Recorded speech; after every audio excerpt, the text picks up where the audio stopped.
একটু চোখটা বন্ধ করে ভাবেন, আপনাকে গোসল দেয়া হবে, জামাগুলো খোলা হবে। এত টাকা দিয়ে যে দামি গোসলখানা টাইলস লাগিয়ে ঘরে বানালেন, আপনার শেষ গোসলটা কি ওই দামি গোসলখানায় হবে? লাশ যেখানে ধোয়া হয় ওই জায়গায় ধোয়া হবে। আপনাকে কাফন পরানো হবে। আপনার কলিজার টুকরা ছোট বাচ্চাটারে বলা হবে, আব্বু দেখে যাও তোমার বাবারে শেষবারের মতো দেখো। আপনার বাবা মা শেষবারের মতো একটা নজর দিয়ে আপনার চেহারাটা দেখে নিবে। বন্ধু বান্ধবরা শেষবারের মতো একবার আপনারে দেখে নিবে। জানাজার জায়গায় নেওয়া হবে। হবে না এই ঘটনাটা আমাদের? হ্যাঁ, হবে কিনা? হাজার হাজার মানুষ শেষ বিদায় দেওয়ার জন্য আসবে। 4টা তাকবীর দিয়ে ইমাম নামাজ শুরু করবে। আল্লাহু আকবার, আল্লাহু আকবার, আল্লাহু আকবার, আল্লাহু আকবার বলে নামাজ শুরু করবে। নামাজ শেষ। এবার পালকিতে করে কবরে যাওয়ার পালা। যেতেই হবে, যেতেই হবে। পালকিতে করে লোকজন নিতে শুরু করবে। কবরস্থানের ওই জায়গায় যেখানে মানুষ বছরে মানুষ না মরলে যায় না, ওই গহীন নিঝুম কবরস্থানে ঢুকানো হবে। পালঙ্ক থেকে নামিয়ে আপনার জন্য করে রাখা আগ থেকে কবরটার মধ্যে শুইয়ে দেয়া হবে। উপরে বাঁশ দিয়ে ছাউনি। শেষবারের মতো সবাই দেখে বাঁশের ছাউনির উপরে মাটি চাপা দিবে। ঠিক কিনা? চলে যাবে সবাই, কেউ নাই, অন্ধকার, শুধু অন্ধকার। এই অন্ধকার যেন শেষ হতে চায় না। সবাইকে মরতে হবে, কেউ থাকবে না। এই পৃথিবীতে প্রাণ নিয়ে যারা আগমন করার সুযোগ পেয়েছে সবাই মরবে। আজ হোক কাল, আগে হোক পরে, সবাইকে যেতে হবে। চিল্লায় বলেন ঠিক কিনা? আবার আল্লাহ বললেন, আইনামা তাকুনু ইউদরিকুমুল মাউত, যেখানেই থাকো না কেন মৃত্যু তোমাদেরকে ছাড়বে না। মৃত্যু তোমাদেরকে সাক্ষাৎ করবে, মৃত্যু তোমাদেরকে খুঁজে বের করবে। যদিও সুদূর আকাশ পানে পালাও সেথায় লাগিয়ে সিঁড়ি। আকাশের উপরে যদি বিশাল সিঁড়ি লাগিয়ে চতুর্থ আকাশে চলে যান, চাঁদের মধ্যে বাড়ি করেন, মঙ্গল গ্রহে বাড়ি করেন, ওই জায়গায় মালাকুল মাউত আপনারে খুঁজে পাবে না। চাঁদেও খুঁজে পাবে। মঙ্গল গ্রহে যদি যান, স্যাটেলাইট, আমাদের একটা বঙ্গবন্ধু স্যাটেলাইট চ্যানেল লঞ্চ করা হয়েছে না, ওইখানে গেলে তো আর নাই মালাকুল মাউত। কথা বলেন। আল্লাহ বললেন, ওয়াজাআত সাকরাতুল মাউতি বিল হক, মৃত্যুর কষ্ট তোমাদের ছাড়বে না। যেখানেই তোমরা থাকো না কেন মৃত্যু ঠিকই তোমাদের পাকড়াও করবে। চিল্লায় বলেন ঠিক কিনা? আবার মৃত্যুর একটা নির্ধারিত সময় আছে। ওই সময় যখন আসে 1 সেকেন্ড আগেও আসে না, পরেও আসে না। কার কথা? লিকুল্লি উম্মাতিন আজালুন ফাইযা জাআ আজালুহা লা ইস্তাখিরুনা সাআতাও ওয়ালা ইস্তাকদিমুন। মৃত্যুর জন্য একটা নির্ধারিত টাইম আছে। টাইমটারে বেঁধে দিয়েছে কে? ওই টাইমটা যখন চলে আসে 1 সেকেন্ড আগেও আসে না, 1 সেকেন্ড পরেও আসে না, অন টাইম আসে। কিভাবে আসে? On time. কথা বলেন, সবাই বলেন অন টাইম। আরো জোরে বলেন, death will come on time, death never late. মৃত্যু যখন আসে অন টাইমে আসে। নির্ধারিত একটা সময় আসে, ওই সময়ের আগেও আসে না, পরেও আসে না। 1 সেকেন্ড আগেও আসবে না, পরেও আসবে না।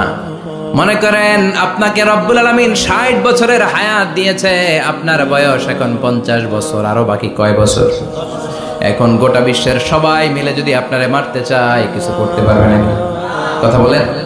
আবার রব্বুল আলামিন আজ রাত 12টায় আপনার হায়াত কেড়ে নেবে। মালাকুল মাউত এসে রুহু কবজ করবে। দুনিয়াতে আর থাকার কোনো পারমিশন আপনার নাই, থাকার কোনো সুযোগ নাই। গোটা বিশ্বের সবাই মিলে যদি আপনারে রাখতে চায়, রাখতে পারবে নাকি? কথা বলেন। চলে যেতে হবে। এই পৃথিবীতে আসার একটা সিস্টেম থাকে, যাওয়ার কোনো সিস্টেম নাই। ঠিক কি না?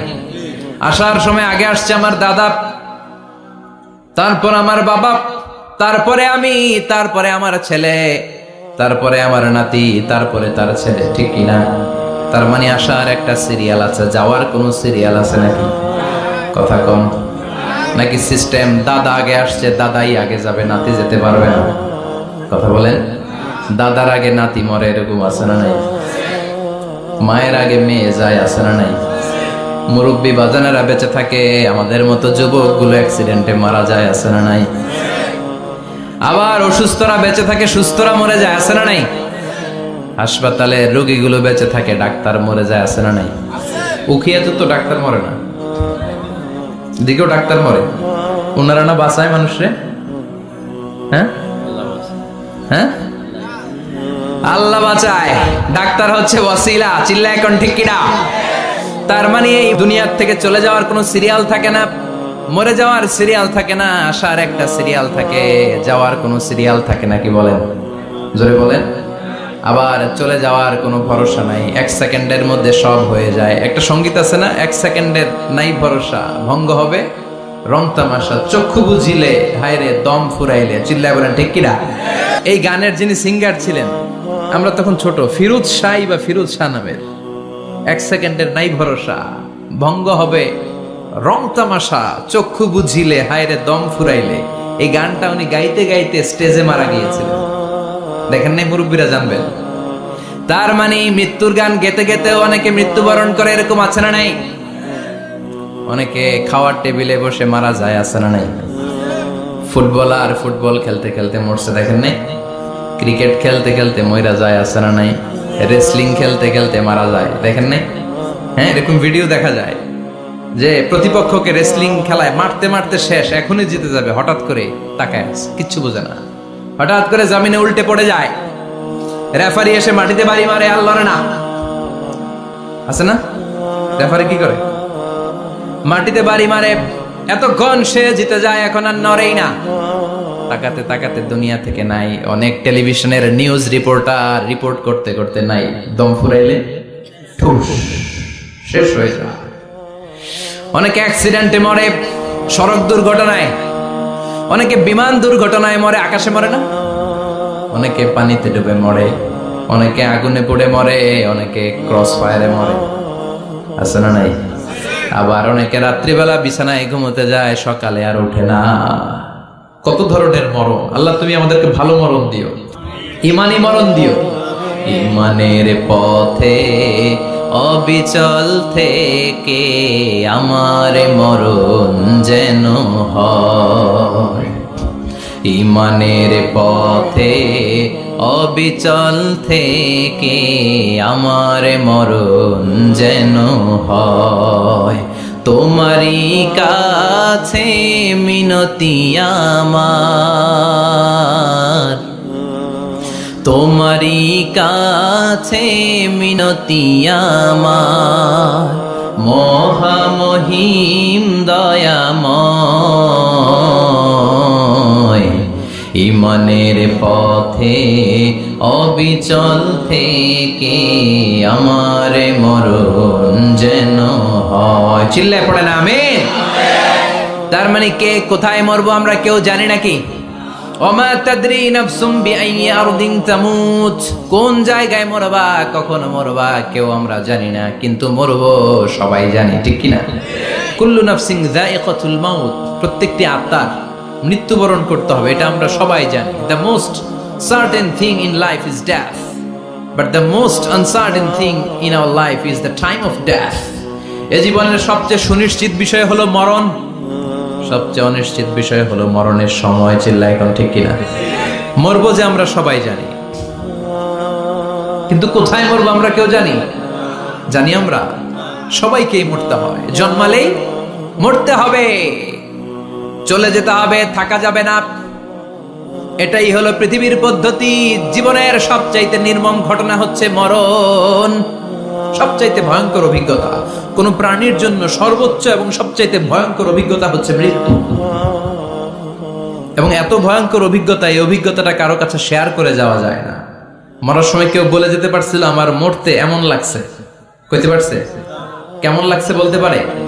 বলা যায় না। তার আগেই চলে যেতে হয় শৈশব, কৈশোর, যৌবন, বার্ধক্য, প্রৌঢ়ত্ব, হ্যাঁ, বয়সের ছাপ, কালো চুল দাড়ি সাদা হয়ে যাওয়া, দাড়ি চুলে শুভ্রতা, দুর্বলতা। This is the circle of life. ছোট্ট ছিলাম, বড় হলাম, সিঙ্গেল ছিলাম, ডাবল হলাম, তারপরে বাবা হলাম, তারপরে শ্বশুর হলাম, তারপরে নানা হলাম, তারপরে চলে যেতে হবে। This is the circle of life. চিল্লায় বলেন ঠিক কিনা? এই যে মুরব্বীরা, দাড়ি পাকা মুরব্বী যারা আছে, আপনারা কি মনে করছেন মায়ের পেট থেকে এরকম মুরব্বী হয়ে বেরিয়েছিল? কিরকম বের হয়েছিল? তারাও ওয়া ওয়া করেছে। এরাও ফিডার খাইতো, এই চাচারা খায় নাই? এরাও ফিডার খেত, এরাও মায়ের বুকের দুধ খেত, এরাও ছোট্ট বাচ্চাদের মতো গরমকালে পানির মধ্যে ডুবাইতো। স্কুল ফাঁকি দিয়ে বাচ্চারা ডুবায়, আছে না নাই? উখিয়াতে এরকম নাই? ছোট্ট বাচ্চা ছিল, বড় হলো, বার্ধক্যে উপনীত হলো। This is the circle of life, চলে যেতে হবে। বিশ্বনবী বললেন আমার উম্মতি মা বাইনা 60 ইলা 70, আমার উম্মতের গড় বয়স হলো 60 থেকে 70। এই উম্মতের গড় বয়স কত? 60 থেকে 70। ওয়া আকাল্লুহুম মাইয়াজুজু জালিক, অল্প কিছু মানুষ আছে যারা 70-এর বেশি হায়াত পায়। এখানে 70-এর বেশি আছেন কারা? হাত তোলেন দেখি তো। কয়জন? একজন, দুইজন, তিনজন। মাশাআল্লাহ, আল্লাহ আরো হায়াত দেখ। আল্লাহ এদেরকে আরো হায়াত দারাজ করুক। চিল্লায় বলেন আমিন। তার মানে আমার উম্মতি মা বাইনা 60 ইলা 70। বিশ্বনবী বললেন এই উম্মতের গড় বয়স 60 থেকে 70, আর 70-এর বেশি হায়াত পাবে। ওয়া আকাল্লুহুম মাইয়াজুজু যালিক, 70-এর বেশি পাবে হাতে গোনা, গুনে বের করে ফেলা যায় একজন, দুইজন, তিনজন। বাকি সব 60-এর আগে নাই। ঠুস চিল্লা এখন ঠিক কিনা? বাংলাদেশের গড় হায়াত কত মানুষের? 60। বিশ্বনবীর কথার সাথে মিলে গেছে। চিল্লায় পড়েন সুবহানাল্লাহ। এই জন্য বিশ্বনবী বলেন এই যে মুরব্বীদের দাড়ি পাকে, এই যে রাস্তায় অ্যাক্সিডেন্ট হয়, এই যে ক্যান্সারে আক্রান্ত হয়ে লোকজন মারা যায়, তার উপরেও কি টনক নড়ে না? এরপরেও কি বিবেকে ধরে না যে তোমাকে চলে যেতে হবে? আকসিরু যিকরা হাযিমিল লাযযাত, জীবনের সব স্বাদকে পানসা করে দেয় ওই মরণকে স্মরণ করো। মরণকে স্মরণ করলে জাহান্নাম বরণ করা লাগে না। চিল্লায় বলেন ঠিক কিনা? আবার আল্লাহ বললেন গোলাম, স্পেশাল একজন ফেরেশতা আমি মরণের জন্য সিলেক্ট করলাম, নাম মালাকুল মাউত। তাকে আমরা আজরাইল বলে চিনি। এই মালাকুল মাউত তার বাহিনী নিয়ে নির্ধারিত টাইমে গোটা বিশ্বের সব মানুষের রূহ কবজ করে। অন টাইম নাকি দেরি করে? মালাকুল মাউত আগেও আসে না, পরেও আসে না। সুবহানাল্লাহ পড়েন। সাইয়েদনা সুলাইমান আলাইহিস সালামের জামানাতে ওনার এক ওয়াজির ছিল, মন্ত্রী। ওই মন্ত্রীকে নিয়ে উনি বৈঠক করতেন। ওনার সময় উনি মালাকুল মাউতের সাথে বৈঠক করতেন। শুনতেছেন? আপনাদের মনোযোগ আছে তো? উনি বৈঠকে বসেছেন, মালাকুল মাউতও বসা, ওয়াজিরও বসা। হঠাৎ মালাকুল মাউত ওয়াজিরের দিকে বড় বড় চোখ করে তাকাচ্ছেন। বড় বড় চোখ করে তাকানোতে ওয়াজির ভয় পেয়েছে। হঠাৎ মালাকুল মাউত চলে গেল। ওয়াজির বলে, ও সুলাইমান আলাইহিস সালাম, এই যে লোকটা বড় বড় চোখ করে আমার দিকে তাকালো, এটা কে? সাইয়েদনা সুলাইমান বলে, হাদা মালাকুল মাউত। যে বর্ণনাটা বলছি এটা হাদিস না, এটা হচ্ছে ইসরাইলিয়া, জিউস ট্র্যাডিশন। কোরআন হাদিসের সাথে কোনো দ্বন্দ্ব নাই, তাই বর্ণনা করা যাবে। বিষ্ণু বলেছেন বাল্লিগু আন্নি ওয়ালাউ আয়া। আবার বলেছেন ওয়া হাদিসু আন বনি ইসরাঈল ওয়ালা হারাজ। বনি ইসরাইলের ট্র্যাডিশন বর্ণনা করো, জিউস ট্র্যাডিশন বর্ণনা করো, এতে কোনো সমস্যা নাই। ওয়াজির বলে, ও সাইয়েদনা সুলাইমান, বড় বড় চোখ করে যে তাকালো লোকটাকে? সাইয়েদনা সুলাইমান বলে, হাদা মালাকুল মাউত, এটা মৃত্যুর ফেরেশতা। ওয়াজিরের কলিজায় পানি নাই। এটা কি ফেরেশতা? শুনে তো পিলে চমকে গিয়েছে। কয় কি? মালাকুল মাউত তো আমার চিনে ফেলাইছে, বাড়ি চিনে ফেলছে, আমার খবর আছে। সাইয়েদনা সুলাইমান আলাইহিস সালাম জিনদেরকে দিয়ে কাজ করাতেন, মেঘমালাকে দিয়ে কাজ করাতেন, বিশাল সিংহাসন নিয়ে পৃথিবীর প্রাচ্য থেকে পাশ্চাত্যে ঘুরে বেড়াতেন। সাইয়েদনা সুলাইমানকে ওয়াজির বলে, ও সুলাইমান, মেঘমালাকে আদেশ করে দেন আমি আর এই ফিলিস্তিনের ভূখণ্ডে থাকতে চাই না। আকাশের মেঘমালার উপরে আমারে বসিয়ে দেন, আর বলে দেন আমারে নিয়ে যেন আকাশের মেঘমালা হিন্দুস্তানের ওই দূর পর্বতে রেখে আসে। আকসা আল হিন্দ, হিন্দের সবচেয়ে দূরবর্তী জায়গায় যেন আমারে রেখে আসে। সাইয়েদনা সুলাইমান বললেন, আকাশের মেঘ যাও, আমার ওয়াজিরকে নিয়ে হিন্দুস্তানের একটা উপদ্বীপে রেখে আসো। রেখে আসা হলো। কিছুক্ষণ পর মালাকুল মাউত সাইয়েদনা সুলাইমানের কাছে হাজির। সাইয়েদনা সুলাইমান বললেন, ও মালাকুল মাউত, কই ছিলা? কই একটু আগে হিন্দুস্তান থেকে আপনার ওয়াজিরের রূহ কবজ করে আসছি। সুবহানাল্লাহ পড়েন। এটা আবার কেমন কথা, তুমি ওইখানে গেলা কেন? কয় রব্বুল আলামিন কিছুক্ষণ আগে আমার কাছে পয়গাম পাঠিয়েছে, যাও সাইয়েদনা সুলাইমানের ওয়াজিরের রুহটা কবজ করো। কবজ করার জায়গা হলো হিন্দুস্তানের উপদ্বীপ। কোন জায়গায়? মালাকুল মাউত এসে দেখে সুলাইমান নবীর সাথে মিটিং করে। ওয়াজির কার সাথে মিটিং করে? সুলাইমান নবীর সাথে। কিন্তু ফরমানে লেখা রুহ কবজ করতে হবে কোথায়? হিন্দুস্তানে। সুবহানাল্লাহ কইবেন না? এজন্য বড় বড় চোখ করে আমি তাকিয়েছি আর মনে মনে ভাবলাম টাইম তো নাই, কারণ মৃত্যু তো অন টাইমে হতে হয়। এখনই ওর রুহ কবজ করতে হবে। কেমন করে ওইখানে যাবে আমি জানি না, আমি আগে চলে যাব। মালাকুল মাউত চলে গেল, যে দেখে ওই জায়গায় ওয়াজিরও হাজির। সাথে সাথে রুহ কবজ করে আল্লাহর কাছে চলে গিয়েছে। পড়েন সুবহানাল্লাহ। এজন্য আল্লাহ বললেন, মালাকুল মাউত আমি নির্ধারণ করে দিয়েছি, পৃথিবীর প্রতিটি মানুষ মালাকুল মাউতকে দেখবে, চাক্ষুষ দেখবে, ভালো হলেও দেখবে, খারাপ হলেও দেখবে। কার কথা? ভালো মানুষ যদি হয়, আল্লাহওয়ালা যদি হয়, ইসলাম প্রিয় যদি হয়, ডানপন্থী যদি হয়, মৃত্যুর সময় মালাকুল মাউত আলা সূরাতি শাবিন আলা আহসানি সূরা, একজন যুবকের আকৃতিতে চমৎকার ধবধবে সাদা একটা জুব্বা পরে, জান্নাত থেকে জান্নাতি কাফন নিয়ে, হানুত মিন হানুতিল জান্নাত, জান্নাতের সুগন্ধি নিয়ে মুমূর্ষু রোগীর মাথার সামনে এসে বসে যায় আর দেহটার ইঙ্গিত করে বলে, ইয়া আইয়াতুহান নাফসুত তাইয়্যিবা, ও পবিত্র আত্মা। আরেক বর্ণনায় এসেছে, ইয়া আইয়াতুহান নাফসুল মুতমাইন্নাহ, ও প্রশান্ত আত্মা, উখরুজি ইলা মাগফিরাতিম মিনাল্লাহ, আল্লাহর ক্ষমার দিকে বের হয়ে আসো। উখরুজি ইলা মাগফিরাতিম মিনাল্লাহি ওয়া রিদওয়ান, আল্লাহর ক্ষমার সন্তুষ্টির দিকে রুহটা বের হয়ে আসো। স্মুথলি বলার সাথে সাথে মুমিনের দেহ থেকে রুহটা বের হয়ে আজরাইলের হাতে চলে যায়। স্মুথলি বলার সাথে সাথে স্বাচ্ছন্দ্যে আনন্দে মুমিনের দেহ থেকে রুহটা সা করে বের হয়ে মালাকুল মাউতের হাতে এসে পড়ে। পড়েন সুবহানাল্লাহ। আল্লাহ এমন মৃত্যু তুমি আমাদের নসিবে রেখে দিও। চিৎকার করে পড়েন আমিন। আর যারা ইসলাম মানে নাই, আর যারা কোরআন মানে নাই, আর যারা দিন কায়েমের আন্দোলন করে নাই, দিনকে ভালোবাসে নাই, বাম আর রামপন্থী ছিল, নাস্তিক ছিল, ইসলাম বিরোধী ছিল, তাদের কাছেও মালাকুল মাউত আসে কি আসে না? চিল্লায় বলেন আসে কি আসে না? তাদের কাছেও আসে, কিন্তু আলা সূরাতি আকবাহি রাজুল, একজনের চেহারা যত ভয়ঙ্কর হতে পারে, যত নিকৃষ্ট হতে পারে, এরকম ভয়ঙ্করতম নিকৃষ্ট দুর্গন্ধওয়ালা একটা চেহারা নিয়ে আসে। রিজলাহু ফিল আরদ, পা থাকে জমিনে, রাসুহু ফিস সামা, হাদিসের বর্ণনা, পা দুইটা জমিনে, মাথা আকাশে। এসে ধমক দিয়ে জালিমের মাথার সামনে এসে বলে, ইয়া আইয়াতুহান নাফসুল খাবিসা, হে পাপাত্তা, হে অপবিত্র আত্মা, উখরুজি ইলা সাখাতিল্লাহি ওয়া গাদাবিহি, আল্লাহর রাগের দিকে, আল্লাহর অসন্তুষ্টির দিকে বের হয়ে আয়। মালাকুল মাউতের এই অর্ডার পাওয়ার সাথে সাথে রুহটা কিন্তু বের হয় না। মুমিনের রুহকে ডাক দিলে যেমনি স্মুথলি বের হয়, কাফিরের রুহ এভাবে বের হয় নাকি? কথা বলেন। রুহটা ডানে যায়, ফাতাতাফাররাক, একবার রুহটা ডানে যায়, আবার রুহটা বায়ে যায়, আবার সামনে যায়, পায়ে যায়, হাতের মধ্যে ঢুকে ডানে বায়ে যায়। মালাকুল মাউত আবার ধমক দিয়ে বলে, ইয়া আইয়াতুহান নাফসুল খাবিসা, পাপাত্তা, বের হয়ে আয়। রুহটা আবার ডানে যায়, বায়ে যায়, সামনে যায়, পেছনে যায়। এবার ঘপাস করে মালাকুল মাউত রুহকে ধরে টান মারে।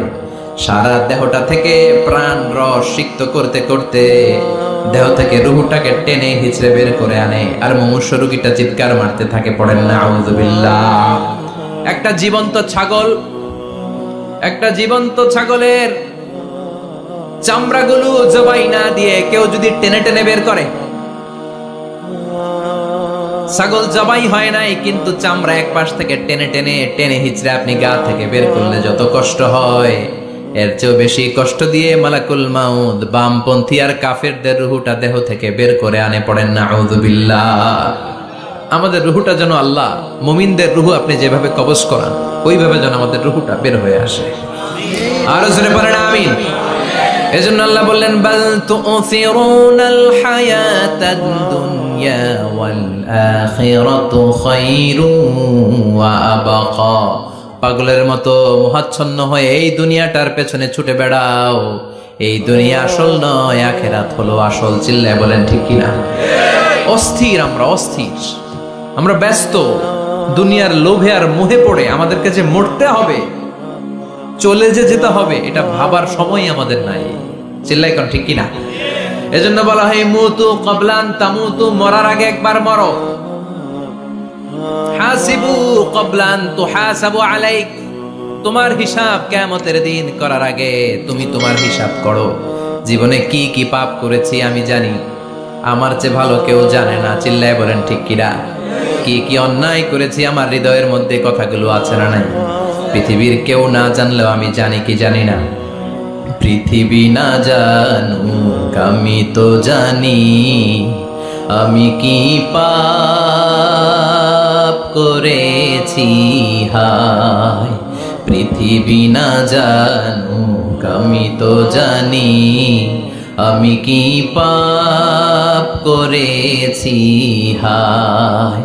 আমার পাপের করলে বিচার, বাঁচার উপায় নাই আমার। দয়াময় প্রভু মাফ করো আমায়, মাফ করো আমায়। পড়েন আমি আর জোরে আমিন। এজন্য হাসিবু ক্বাবলা আন তুহাসাবু আলাইক, তোমার হিসাব বসার আগে নিজে হিসাব করো কি কি করলা। আসল মরণের দিন শটান হয়ে তো শুয়ে পড়ো ভাই, মরার আগে আরেকবার মরো। মরার আগে আরেকবার কি করবেন? কথা বলেন। মরার আগে কি করতে হবে? হঠাৎ একদিন বিছানায় শটান হয়ে শুয়ে যান, চক্ষুটা বন্ধ করেন, ভাবেন মরে গিয়েছেন।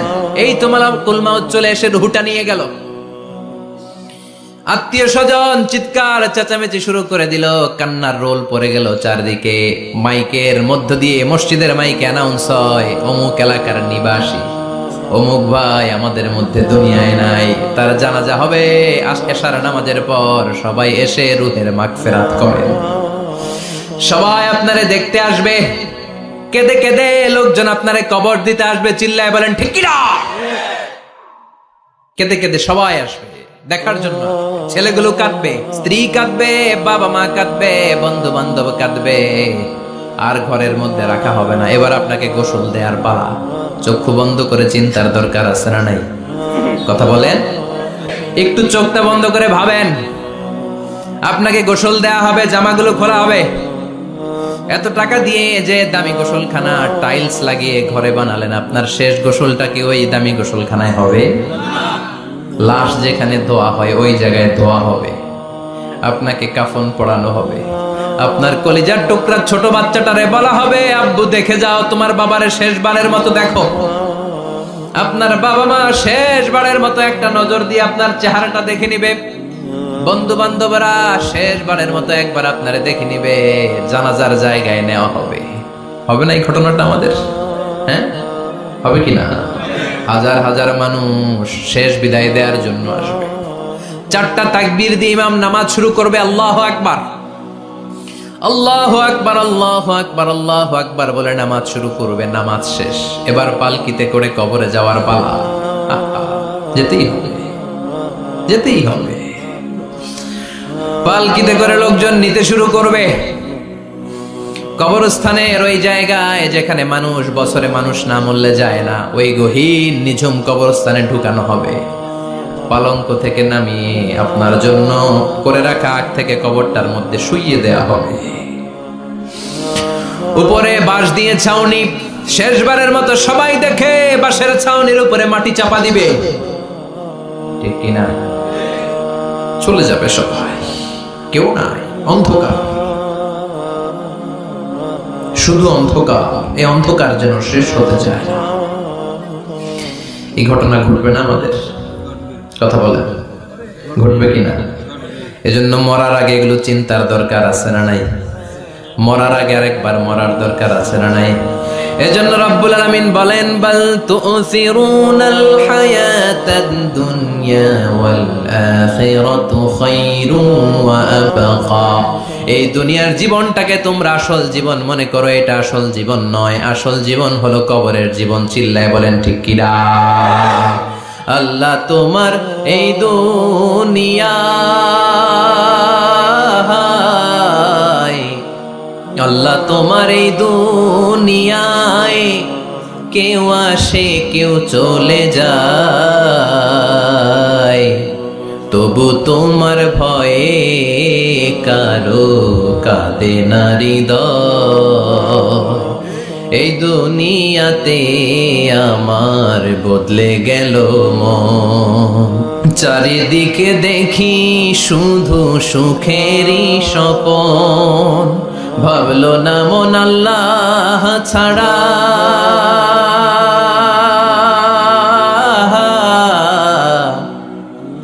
ভাবলো না মন আল্লাহ ছাড়া নেই কোনো উপায়। তবু তোমার ভয়ে কারো